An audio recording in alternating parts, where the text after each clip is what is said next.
Hi, I'm Piglet. Join me and my friends on a trip across the North Yorkshire Moors Railway.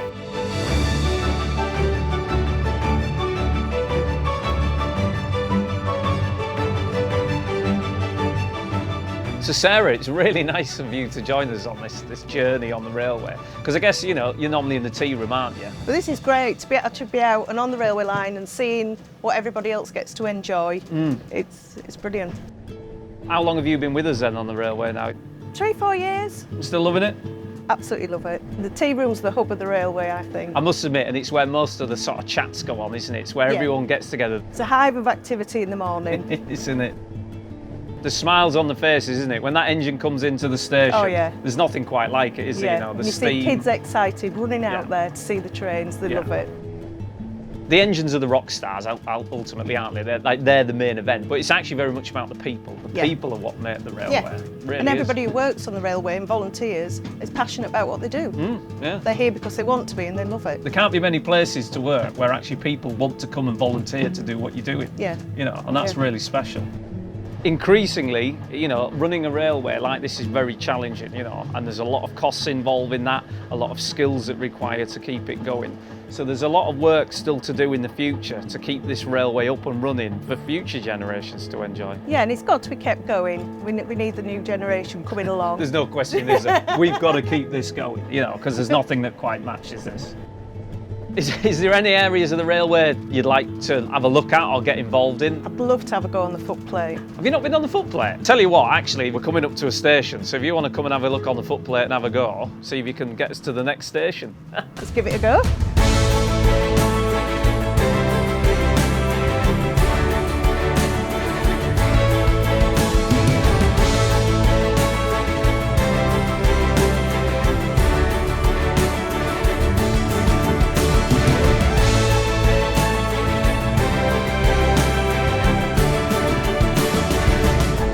Thanks for joining us on this journey, Terry. I mean, this is a journey you've done many times. So many times that we remember them all, actually, Piglet.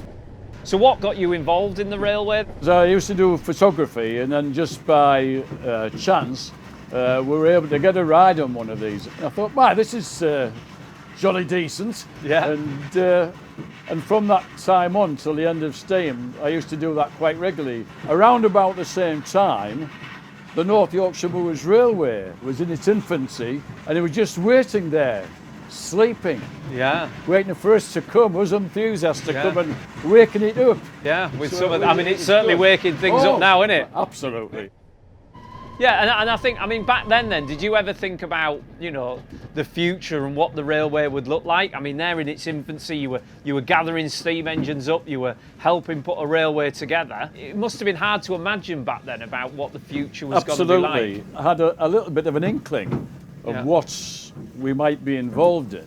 Yeah. But an 18-mile railway through the moors, in the wilderness, I had no idea at all. We learned as we went along. I mean, all of us had skills that were transferable from our own jobs to certain jobs on here, but the specifics were taught by people who were in the railway for a long, long period. Yeah. So I consider I was lucky in the respect that my learning was directly from people who'd done this right then.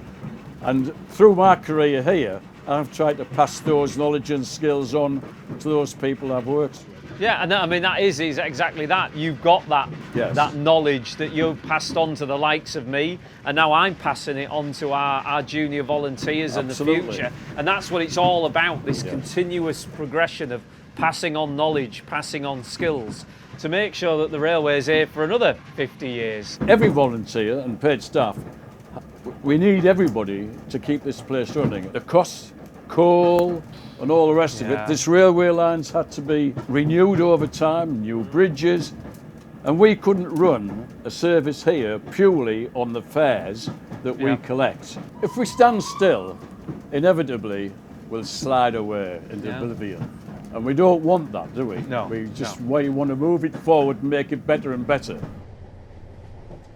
I mean, Terry, it's been great. You know, thanks for joining us on this journey and listening to all your stories. I just hope there's many more people follow me and be in the same position. And I'm sure you feel the same for yourself. I do. It's Yeah, really yeah. important for it Yeah, to go, you know, keep moving forward.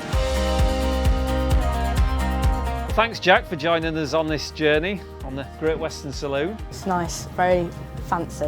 What got you started on the NYMR? It goes back to when I was a baby, and Right. my granddad would bring me to visit quite regularly. I got bitten by the bug, and I've not really ever looked back since. You've been on the railway quite a few years now, haven't you, as one of our juniors? It's been absolutely great. It's such a positive environment, and I think that's mainly because if people are here, it's because they want to be here. This is where I want to be for the rest of my life.